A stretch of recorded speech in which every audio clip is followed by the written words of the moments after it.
Albert Einstein 1879 সালের 14 March জার্মানিতে জন্মগ্রহণ করেন। ছেলেবেলায় তিনি দেরিতে কথা বলতে শেখেন 4 বছর বয়সে, পড়তে শেখেন আরও পরে 7 বছর বয়সে। তাকে স্কুলের টিচাররা সর্বদা বোকা বলতেন, কিন্তু পরবর্তীতে ইনি বিখ্যাত আপেক্ষিকতার তত্ত্ব এবং বিশেষত ভর শক্তির সমতুল্যতার সূত্র আবিষ্কারের জন্য বিখ্যাত হন। তিনি 1921 সালে পদার্থবিজ্ঞানে নোবেল পুরস্কার লাভ করেন। বিজ্ঞান জগতেও মানুষের ধারণার বহু আগেই তিনি বহু তত্ত্ব দিয়ে গিয়েছেন। আইনস্টাইন কেবলমাত্র বিজ্ঞানী নন, তিনি একজন দার্শনিকও ছিলেন। মানুষের গভীরে গিয়ে তিনি বিশ্লেষণ করেছেন।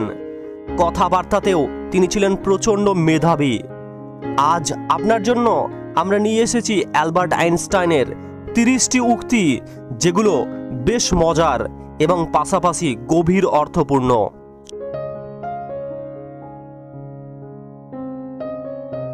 চিন্তা শক্তি করার ক্ষমতা থাকা মেধার শক্তি থেকেও বেশি প্রয়োজনীয়। মেধা সাধারণত সামান্য বিষয়ে সীমাবদ্ধ থাকে।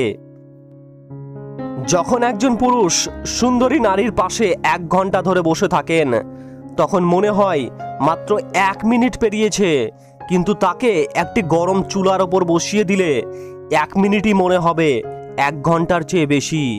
এটি আপেক্ষিক তত্ত্ব।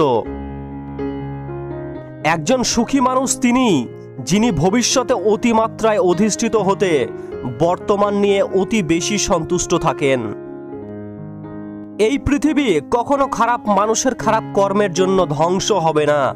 যারা খারাপ মানুষের খারাপ কর্ম দেখেও কিছু করে না, তাদের জন্যই পৃথিবী ধ্বংস হবে।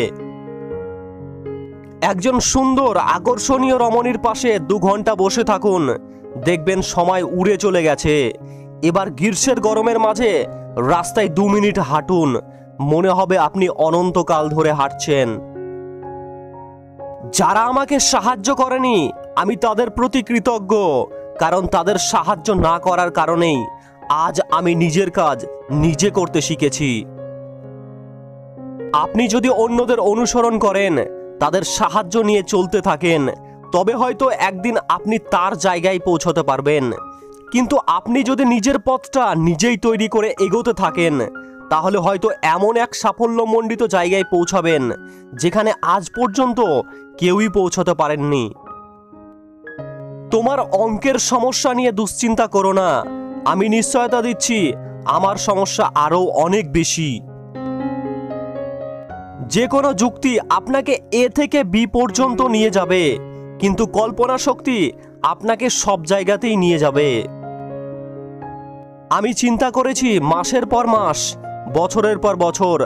আমার চিন্তাগুলো 99 বারই ভুল হয়েছে, তবে 100তম বারে আমি সফল হয়েছি। সমস্ত কঠিন আর সমস্যার মাঝেই লুকিয়ে থাকে সেরা সুযোগটি। সফল মানুষ হওয়ার চেষ্টা করার থেকে বরং মূল্যবোধ সম্পন্ন গুণী মানুষ হওয়ার চেষ্টা করো। গতকাল থেকে শিখুন, আজকের দিনটাকে নিয়ে বেঁচে থাকুন আর আশাটা করুন আগামীকালের জন্য। তবে সবচেয়ে গুরুত্বপূর্ণ বিষয় হচ্ছে প্রশ্ন করা থামাবেন না। আমি কখনোই ভবিষ্যৎ নিয়ে ভাবিনি, কারণ এটা যথেষ্ট দ্রুত চলে আসে। সবকিছু যতটা সম্ভব সরল করা উচিত, তবে একদম সরল নয়। বোকামি আর প্রতিভার মধ্যে পার্থক্য হলো প্রতিভার সীমা আছে, তবে বোকামির কোনো সীমা নেই। আমি সবসময়ই পরীক্ষার বিরোধিতা করি। পরীক্ষা শিক্ষার্থীদের জানার আগ্রহকে মেরে ফেলে। শিক্ষার্থীর জীবনে কোনোভাবেই 2টির বেশি পরীক্ষা দেওয়া উচিত নয়। আমি হলে শিক্ষার্থীদের জন্য সেমিনার আয়োজন করতাম। শিক্ষার্থীরা যদি মনোযোগ দিয়ে শুনতো, তাহলেই আমি তাদের ডিপ্লোমা দিয়ে দিতাম। বিজ্ঞান খুব সুন্দর জিনিস, যদি এর থেকে কাউকে উপার্জন করতে না হয়। পৃথিবীতে সবাই জিনিয়াস, কিন্তু আপনি যদি একটি মাছকে তার গাছ বেয়ে ওঠার সামর্থ্যের ওপর বিচার করেন, তাহলে সে সারা জীবনে নিজেকে শুধু অপদার্থই ভেবে যাবে। আপনাকে আগে খেলার নিয়মটি শিখতে হবে।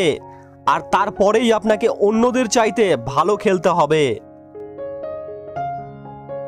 ধর্মহীন বিজ্ঞান পঙ্গু, আর বিজ্ঞানহীন ধর্ম অন্ধ।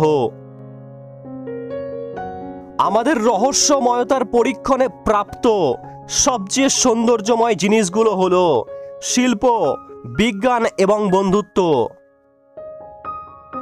স্কুলে যা শেখানো হয় তার সবটুকুই ভুলে যাওয়ার পরে যেটুকু অবশিষ্ট থাকে তাই হলো প্রকৃত শিক্ষা। যে কখনো ভুল করে না সে নতুন কিছু করার চেষ্টাও করে না। ঘটনার সঙ্গে যদি তত্ত্ব না মেলে তাহলে ঘটনাকে পাল্টাও। দুর্বল মনোভাব হচ্ছে চরিত্রের দুর্বলতা। দুটো জিনিস অসীম, মহাবিশ্ব এবং মানুষের নির্বুদ্ধিতা। এবং মহাবিশ্বের ব্যাপারে আমি এখনো পুরোপুরি নিশ্চিত না। ভালোবাসায় পতনের জন্য কোনোভাবেই আমরা মহাকর্ষ অভিকর্ষকে দায়ী করতে পারি না।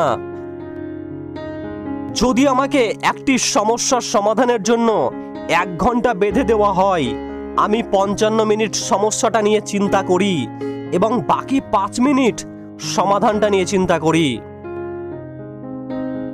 জগদীশচন্দ্র যেসব অমূল্য তথ্য পৃথিবীকে উপহার দিয়েছেন তার যে কোনোটির জন্য বিজয় স্তম্ভ স্থাপন করা উচিত।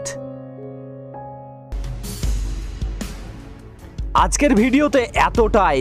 কোন উক্তিটি বেশি মজার এবং গভীর অর্থপূর্ণ অবশ্যই কমেন্টে জানান। আর ভিডিওটি হেল্পফুল হলে একটি লাইক এবং আপনার কমিউনিটির মধ্যে শেয়ার করতে ভুলবেন না। চ্যানেলে নতুন এসে থাকলে চ্যানেলটি সাবস্ক্রাইব করে আমাদের সাথেই সর্বদা জুড়ে থাকুন। ধন্যবাদ।